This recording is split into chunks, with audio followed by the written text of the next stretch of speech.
The human ship, New Horizon, moved slowly through the dark space toward the bright planet ahead. Commander Jake Morrison stood on the bridge, looking out at the alien world through the large windows.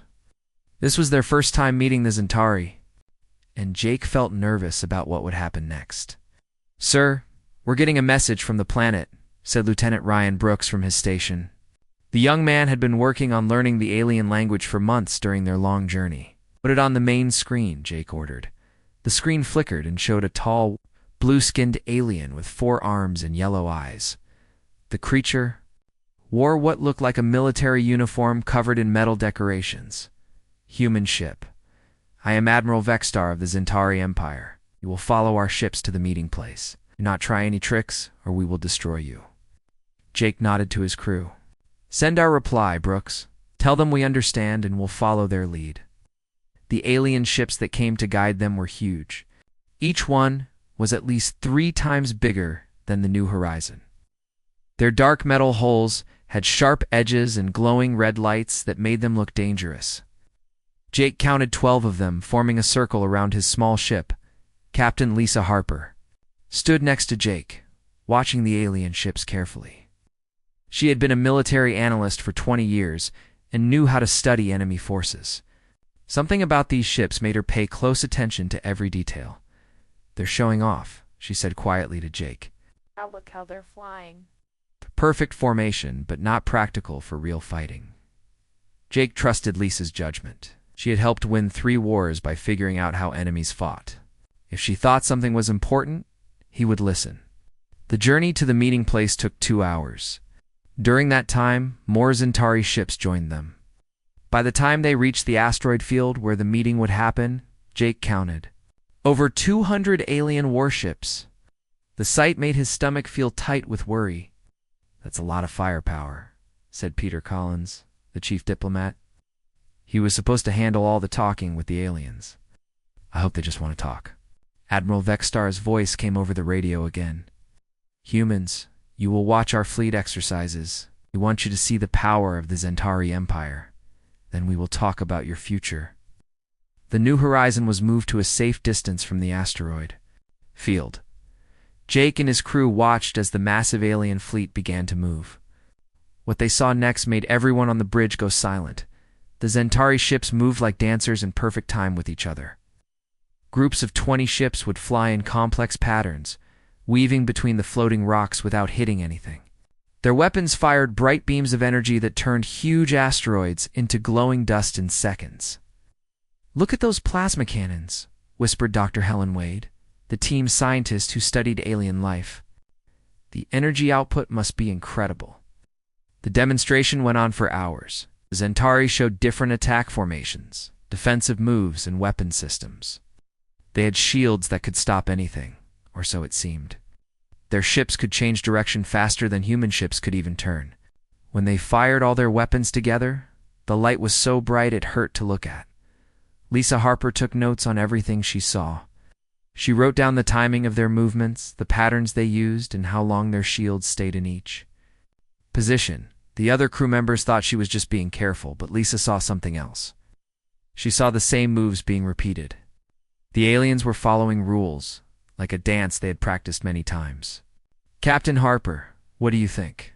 Jake asked during a break in the demonstration. "They're very powerful," Lisa said. "But they're also very predictable. Every formation follows the same basic pattern. Their shield rotations happen every 43 seconds, and their commanders always use the same response to different situations." Jake raised an eyebrow. "You can tell all that from watching them for a few hours."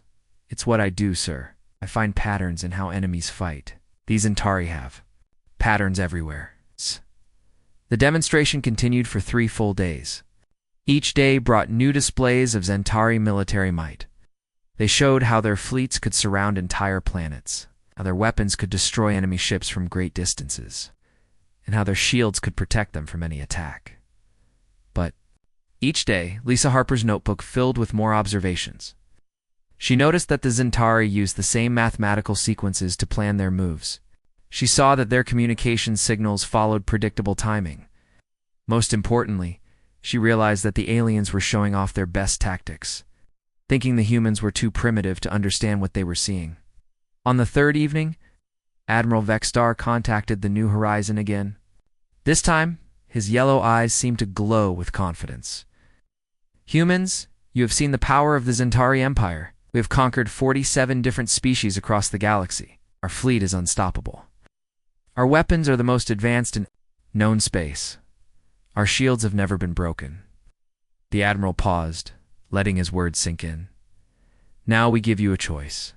You can surrender your species to become servants of the Empire, and we will let your people live, or you can try to fight us, and we will destroy every human world we can find." Jake felt his hands make fists, but he kept his voice calm. "How long do we have to decide?" 72 hours, Vexter said. "That should be enough time for even primitive minds like yours to understand the situation. We will wait for your answer." The communication ended, leaving the bridge of the New Horizon in complete silence. Everyone looked at Jake, waiting for him to say something. The weight of his entire species' future seemed to press down on his shoulders. He said, "Finally, I guess we have some thinking to do." The meeting room on the New Horizon felt smaller than usual. Commander Jake Morrison sat at the head of the table, looking at the faces of his senior staff. The weight of their impossible situation hung in the air like a heavy blanket. "Let's be honest about what we're facing," Jake said. "The Zentari have over 200 warships, each one bigger and more powerful than anything we've ever built. We've conquered dozens of worlds, and they're giving us 3 days to surrender or die." Peter Collins, the diplomat, leaned forward. "Maybe we can negotiate. Find some middle ground. We might accept a trade agreement instead of complete surrender." "Did you see those weapons?" Dr. Helen Wade asked. "They turned asteroids the size of mountains into dust. Ow. What could we possibly offer them that they can't just take?"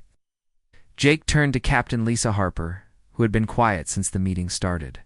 She sat with her notebook open, pages covered in drawings and numbers that looked like some kind of code. "Lisa, you've been studying their demonstration for 3 days. What's your assessment?" Lisa looked up from her notes. "The good news is that they're not as perfect as they think they are.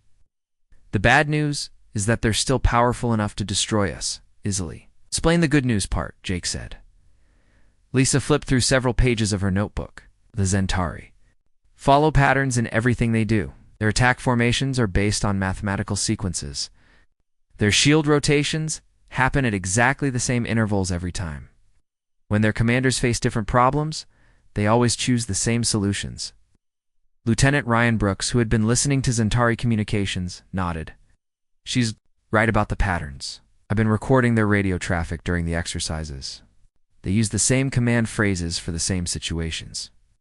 Their tactical coordination follows a schedule you could set your watch by." "What does that mean for us?" Peter asked. "It means they're predictable," Lisa said. "If you know their patterns, you can guess what they'll do next. But knowing their weaknesses doesn't help us much when we only have 1 ship and they have 200. Jake stood up and walked to the window. Outside, the Zentari fleet hung in space like a cloud of metal death. "What about Earth?" "How long would it take to get a message home?" "About 6 hours using the quantum communicator," Brooks said. "But even if Earth sent every ship in the fleet, it would take them 3 months to get here. We'll be long dead by then." Dr. Wade had been quiet, but now she spoke up.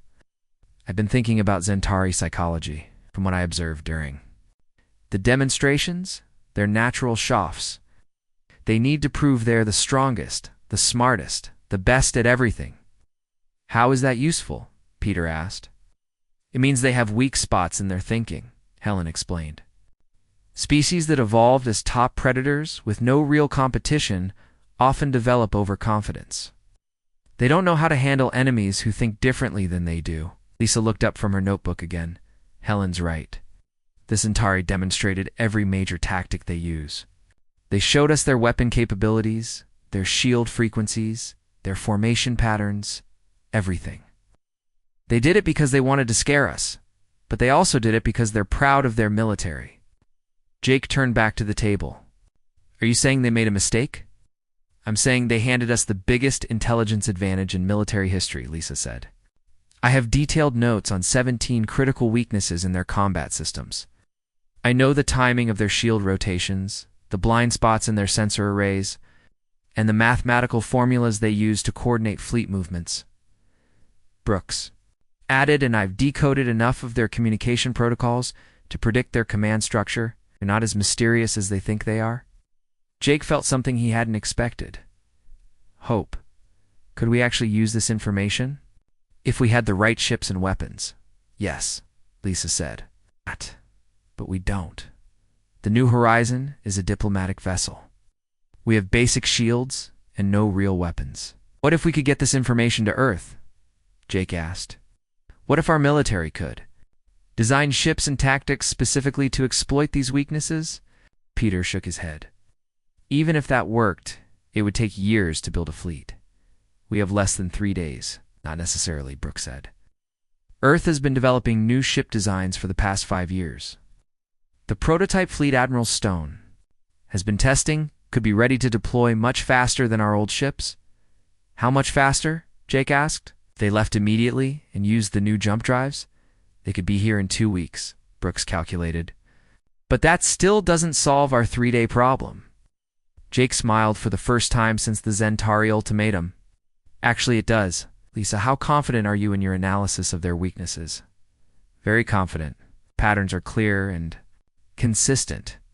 Any military force that knew these patterns could exploit them effectively. Brooks, you're sure about the communication protocols?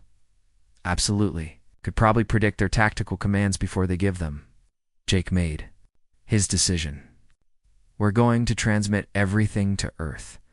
Every weakness Lisa found. Every communication pattern Brooks decoded.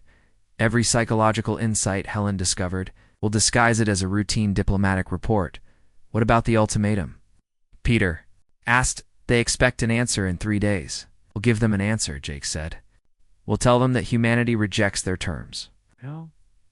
The room went quiet. Dr. Wade spoke first. Jake, that's suicide. They'll destroy us. Maybe, Jake said. Ow. But we'll buy Earth's time to prepare. If Lisa's right about their weaknesses, Earth might actually have a chance. Lisa closed her notebook. I'll start preparing the tactical analysis for transmission. Every pattern, every weakness, every exploitable flaw. Brooks turned to his station. I'll encode the message to look like a standard diplomatic update. The Zentari won't know we're sending military intelligence. What about us? Peter asked. We'll be sitting here alone when they realize we've rejected their offer. Jake looked around the table at his crew. We knew this mission was dangerous. When we accepted it, first contact with an unknown alien species always carries risks. But now we have a chance to give humanity something more valuable than our lives. Helen nodded slowly. You're right. If this information helps Earth defeat the Zentari, it could save billions of human lives. Are we all agreed? Jake asked. One by one, each member of his senior staff nodded. They understood the cost of their decision, but they also understood the potential reward. Then let's get to work, Jake said. We have a lot of information to transmit and not much time to do it. As his crew dispersed to their tasks, Jake looked out at the Zentari fleet again. Soon those ships would be hunting human vessels across the galaxy. But this time, humanity would be ready for them. The Zentari had made their greatest mistake by showing off their power. Now, they would learn what happened when humans had time to study their enemies. 2 weeks had passed since the New Horizon sent their message to Earth. Commander Jake Morrison paced the bridge. Knowing their time was almost up, the Zentari had been patient so far, but Admiral Vexstar was getting angry. His daily communications were becoming more threatening. Human Commander Vexstar's voice crackled over the radio that morning. You have had enough time to think. Today is your final day. Give us your answer, or we will take it as a rejection. Jake looked at his crew. Oh.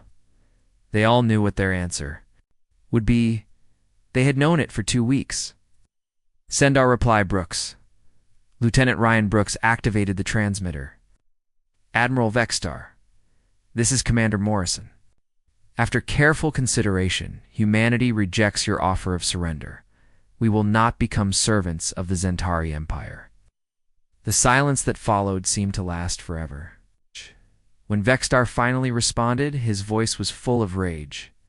So be it. You have chosen destruction. We will attack at dawn tomorrow. Prepare to die, foolish humans. The communication ended with a harsh, buzzing sound.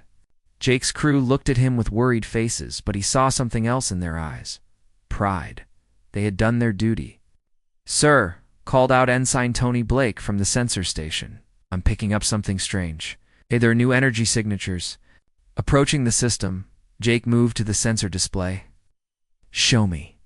The screen lit up with dozens of small dots moving fast toward their position. Jake felt his heart jump. "Those are human ships." Captain Lisa Harper rushed to the sensor station. "How many?" "I count 37 vessels," Blake said. "They're using the new jump drive signatures. Earth fleet configuration." Jake grabbed the radio. "This is New Horizon calling, approaching human fleet." "Please identify yourselves," a strong female voice answered immediately.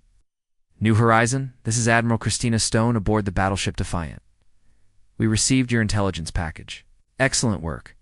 We're here to clean up this mess." Relief Jake felt almost made his knees weak. "Admiral Stone, the Zentari have over 200 ships. You sure 37 is enough?" "Commander Morrison, your Captain Harper, gave us everything we needed to know about these aliens. We didn't bring more ships because we don't need them. We brought the right ships." As the human fleet came closer, Jake could see they were different. From any ships he had seen before, they were smaller than the massive Zentari vessels, but they moved with purpose and precision. Each ship seemed designed for a specific job. "New Horizon, this is Captain Alex Turner on the destroyer Swift Strike," came another voice. "We've been studying your tactical data for 2 weeks. My ship was built specifically to exploit the shield weaknesses Captain Harper identified." Another captain joined the conversation. "This is Lieutenant Colonel Grace Mitchell, commanding Fighter Squadron 7. We've modified our fighters with adaptive shielding based on your intelligence. We're ready to dance with these aliens." Admiral Stone's voice came back on the radio. "All ships, this is Stone. Take positions according to Plan Harper. Remember, we know exactly what they're going to do before they do it." Jake realized they had named their battle plan after Lisa. He looked at her with new respect. "Captain Harper, it seems you're famous now." Lisa blushed slightly. "I just did my job, sir." The human fleet spread out across the system in a pattern. That looked random, but Jake knew was carefully planned. Each ship moved to a specific position based on the weaknesses Lisa had found in Zentari. Tactics. Admiral Vextar noticed the new arrivals quickly. His angry voice filled the radio channels. "More humans have come to die. This changes nothing. We will destroy you all together." Jake watched as the Zentari fleet began to move into their attack formation. It was exactly the same formation Lisa had seen them practice during their demonstration. The aliens were following their patterns just like she predicted. "Admiral Stone," Jake called over the radio. "They're moving into formation Delta 7, just like Captain Harper said they would. Copy that, New Horizon. All ships, they're doing exactly what we expected. Turner, Mitchell, you're cleared to begin." The Swift Strike moved first, approaching the Zentari formation from an angle that looked like suicide. The alien ships turned their weapons toward it, but Captain Turner knew something they didn't. He knew exactly when their shields would rotate and where their blind spots were. As the Swift Strike dove toward the Zentari line, the alien ships fired their plasma cannons. But Turner had timed his approach perfectly. The destroyer slipped through a gap in their shield rotation that lasted only 3 seconds. The Zentari weapons hit empty space. Lieutenant Colonel Mitchell's fighters came next. Peering from directions the Zentari sensors couldn't track properly. Lisa had identified these blind spots during the demonstration, and Mitchell's pilots used them perfectly. The fighters struck at Zentari ships from angles the aliens couldn't defend. "Impossible," Vextar's voice cracked over the radio. "How are they doing this?" Jake smiled. "Brooks, open a channel to the Zentari Admiral." "Channel open, sir." "Admiral Vextar, this is Commander Morrison. You wanted to show us your power? Instead, you showed us your weaknesses. Humans are very good at learning from what they see." The battle was just beginning, but Jake could already see it was going differently than anyone expected. The Zentari, who had been so confident in their superior numbers and weapons, were struggling against an enemy that seemed to know their every move. Admiral Stone's fleet moved like they were reading from a script. Every time the Zentari tried a new formation, the humans were already in position to counter it. Every time the aliens fired their weapons, human ships had already moved away from the target zones. "This is impossible," Vexstar screamed over the radio. "You are primitive. You have inferior technology. How are you doing this?" Captain Harper took the radio from Jake. "Admiral Vexstar, you spent 3 days teaching us how you fight. 2 weeks learning how to beat you? That's what humans do. We watch, we learn, and we adapt." The Zentari tried to change their tactics, but it was too late. They had trained for centuries using the same methods, the same formations, the same responses to every situation. They couldn't change decades of military doctrine in the middle of a battle. Meanwhile, human fleet had been designed and trained for exactly this fight. Every weapon was tuned to exploit Zentari shield frequencies. Every maneuver was planned around Zentari blind spots. Every pilot knew the timing of alien reactions. Jake watched the battle unfold with growing amazement. The supposedly invincible Zentari Empire was being outfought by a much smaller human force. It wasn't because humans had better technology or more ships. It was because humans had done something the Zentari never expected. They had paid attention. The battle was 2 hours old, and Admiral Vexstar could not believe what he was seeing. His massive fleet was being torn apart by a much smaller human force. Ships that had conquered dozens of worlds were exploding one after another. "How are they doing this?" he shouted at his tactical officer. "Our shields are the strongest in the galaxy, sir. They seem to know exactly when our shields rotate," the officer replied, his forearms shaking with fear. "They fire their weapons at the precise moment when our defenses are weakest." On the human ship Swift Strike, Captain Alex Turner watched his targeting computer count down.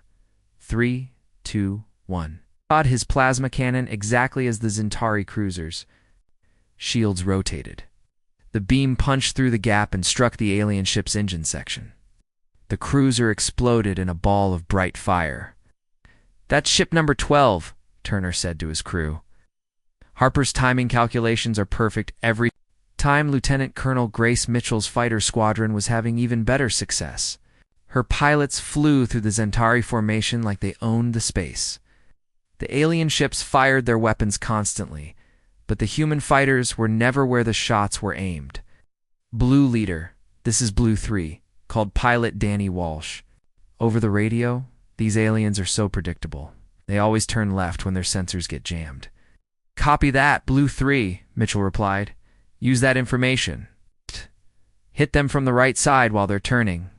Walsh dove his fighter toward a Zentari destroyer, jamming its sensors at exactly the right moment. The alien ship turned left, just as he expected. Walsh's missiles struck its unprotected right side, and the destroyer broke in half. Back on the new horizon, Commander Jake Morrison watched the battle with amazement. The human fleet was fighting like they had done this 100 times before. Every move was planned, every attack was perfectly timed. Captain Lisa Harper stood next to him with her notebook still open. "Turner's about to try the pincer movement counter," she said. "The Zentari commander will order Formation 9 in response." Jake looked at the tactical display. Sure enough, the Zentari ships began moving into Formation 9 exactly as Lisa predicted. "How do you know what they'll do?" Jake asked. "I watched them practice this same scenario during their demonstration," Lisa explained. "When Zentari commanders face a pincer attack, they always use Formation 9. It's in their military handbook, probably." Admiral Stone's voice came over the radio. "All ships, Zentari, are moving to Formation 9. Execute Counterplan Delta." The human fleet responded instantly. Ships that had been attacking from the front suddenly appeared on the Zentari flanks. Formation 9 was designed to stop frontal attacks, but it had weak spots on the sides that Lisa had identified. "Possible." Vexstar screamed as 3 more of his ships exploded. "Change formation. Try something different." But the Zentari fleet couldn't change. They had trained for centuries using the same tactics. Their officers only knew how to fight one way. When they tried to improvise, they made mistakes that the humans exploited immediately. "Lieutenant." Ryan Brooks had been monitoring Zentari communications from the beginning of the battle. "Commander Morrison," he called out. "In their command frequencies, Their coordination is breaking down. What do you mean? Jake asked. They're not used to losing, Brooks explained. Their commanders are giving contradictory orders. Some ships are retreating while others are still attacking. They don't know how to handle this situation. Jake realized that the humans had found something more valuable than tactical weaknesses. They had found a psychological weakness. The Zentari had never learned how to lose because they had never lost before. Captain Turner's voice came over the radio. Admiral Stone, I'm seeing confusion in the enemy formation. Their flagship is trying to coordinate a retreat, but half their ships aren't responding. Perfect, Admiral Stone replied. Mitchell, take your fighters and hit their command ship. Brooks identified their communication frequency 2 weeks ago. It's time to use that information. Lieutenant Colonel Mitchell's fighters dove toward the Zentari flagship like a swarm of angry insects.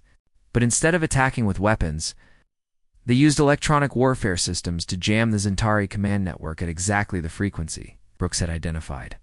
The result was immediate and devastating.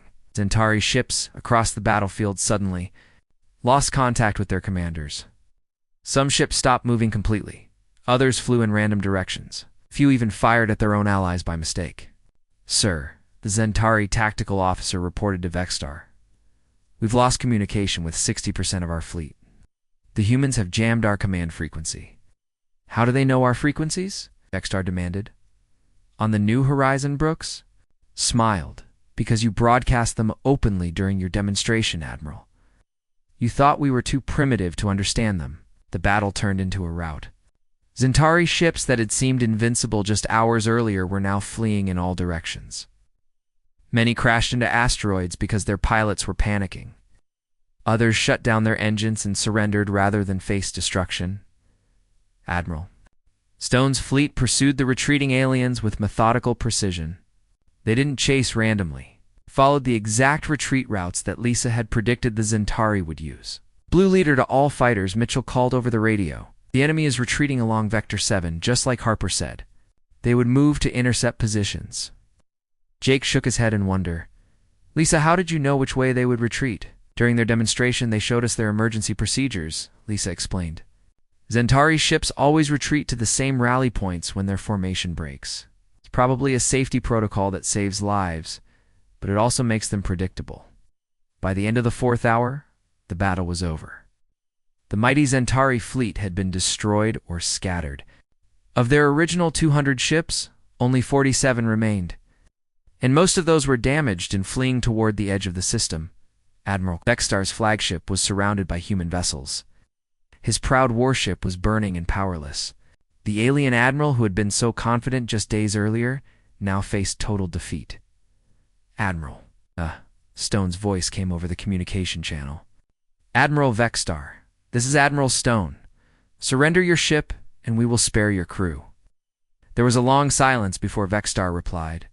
His voice was quiet and broken. I surrender. I do not understand how this happened. We are the greatest military force in the galaxy. You were, Admiral Stone said, but you made one mistake. You showed humans how you fight, and humans never forget what they learn. 3 months had passed since the battle at the Zentari homeworld. News of the human victory had spread across the galaxy faster than anyone expected. In the detention cell aboard the human battleship Defiant, Admiral Vexstar sat staring at the metal walls, still trying to understand what had happened. Admiral Christina Stone entered the cell with 2 guards. The Zentari admiral looked up at her with his yellow eyes, no longer showing the pride and arrogance from their first meeting. I've come to ask you questions, Stone said, sitting across from the alien prisoner. My government wants to understand. The Zentari Empire, better. Star's forearms hung limp at his sides. What is there to understand? You defeated us completely. Your species has proven superior. That's where you're wrong, Stone replied. We're not superior. We just paid attention when you showed us how you fight. The alien admiral looked confused. I do not understand. We demonstrated our power to intimidate you. We wanted you to surrender without fighting. Stone leaned forward. You demonstrated your weaknesses. Every formation, every tactic, every response pattern. You gave us a complete education in Zentari military doctrine. But we are the strongest military force in the galaxy, Vexstar protested. We have conquered 47 worlds. Our technology is advanced. Our ships are powerful. Your ships are powerful, Stone agreed. Your technology is impressive. But you made one fatal mistake.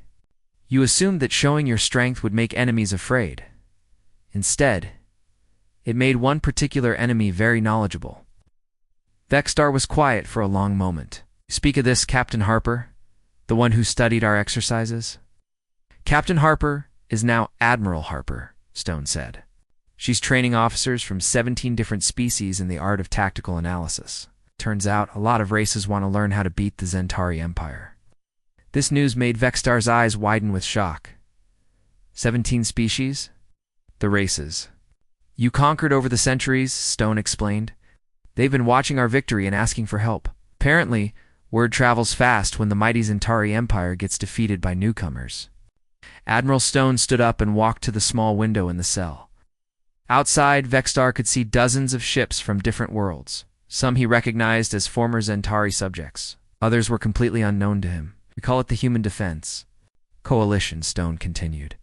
Humans provide tactical training and strategic planning.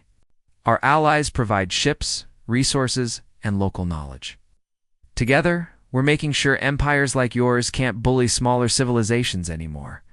This is impossible, Vexstar said weakly. The Zentari Empire has existed for 800 years. One defeat cannot destroy everything we built.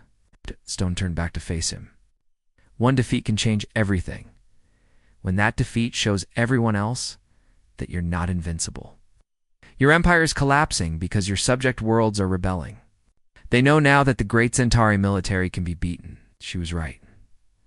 Reports had been coming in for weeks. Zentari colonies were declaring independence. Subject races were refusing to pay tribute. Zentari fleets were losing battles against enemies they had easily defeated before.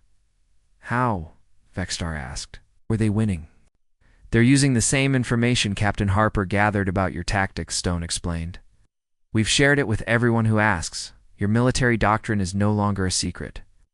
Back on Earth, Admiral Lisa Harper stood in front of a classroom, filled with officers from a dozen different species. The Human Tactical Institute had become the most important military school in the galaxy in just 3 months. The key to defeating any enemy is understanding how they think, Lisa told her students. The Zentari thought in patterns. They had responses for every situation, but those responses never changed. Once we learned their patterns, we could predict their moves. A young officer from the bird-like Avani species raised her wing. Admiral Harper, what if an enemy doesn't show you their tactics first? What if they don't make the same mistake the Zentari made? Lisa smiled. Then you have to be more creative. You watch how they move their ships, how they communicate, how they make decisions under pressure. Every species has patterns. Some are just harder to see than others. She walked to the tactical display at the front of the room. The most important lesson from the Zentari War is not about their specific weaknesses. It's about the human ability to observe, learn, and adapt. That's our greatest strength as a species. Another student, this one from the reptilian Soren Confederacy, spoke up. But humans are not the strongest species, or the most technologically advanced. How can observation be more powerful than superior weapons? Let me tell you something about humans, Lisa said. We evolved on a world full of predators that were bigger, stronger, and faster than us. We survived by being smarter, we learned. To use tools to work together, and most importantly, to study our enemies until we understood them completely. She pointed to the display, which showed the battle against the Zentari fleet. Every human who fought in this battle was trained to recognize patterns and exploit weaknesses. That training goes back thousands of years to when our ancestors had to outsmart saber-toothed cats and giant bears. Commander Jake Morrison had also been promoted after the battle. He now served as Director of First Contact Operations, making sure that humanity's diplomatic missions were better prepared for future encounters. His office on Earth overlooked the construction yards where new ships were being built. These vessels were different from the old human designs. They incorporated lessons learned from studying dozens of alien technologies, but they were built around human principles: adaptability, efficiency, and the ability to learn from every encounter, sir. His assistant called from the outer office. You have a communication from the Galactic Council. I want to discuss humanity's application for membership. Jake smiled. 6 months ago, humanity had been unknown in galactic politics. Now they were being invited to join the most important organization in known space. The reason was simple. Other species had learned that humans were valuable allies, but the Zentari had threatened civilizations across the galaxy. Humanity had provided the solution. When ancient empires seemed too powerful to challenge, humans had shown that intelligence could triumph over force. Jake activated the communication system. The holographic display showed representatives from dozens of different worlds. Some were former Zantari subjects who now flew free. Others were independent worlds that had heard about human tactical abilities. Commander Morrison, said the Galactic Council President, a tall, ethereal being from the Crystalline Collective. The Council has voted. Humanity is invited to join our organization as a full member, with special status as military advisors. Honored, Jake replied. But what does special status mean? It means that when threats arise, when empires try to conquer peaceful worlds, when military solutions are needed, the galaxy will look to humanity for guidance, the President explained. Your species has proven that strength alone does not determine victory. Intelligence and adaptability are far more powerful. As the communication ended, Jake looked out at the shipyards again. Humanity had found its place in the galaxy not through conquest or superior technology, but through their greatest natural talent, the ability to learn from everything they observed. The Zentari Empire was finished. Broken apart by the very species they had tried to intimidate. But their defeat had taught the galaxy a valuable lesson. In a universe full of powerful civilizations, the most dangerous enemies were not always the strongest. Sometimes they were the ones who watched carefully and remembered everything they saw.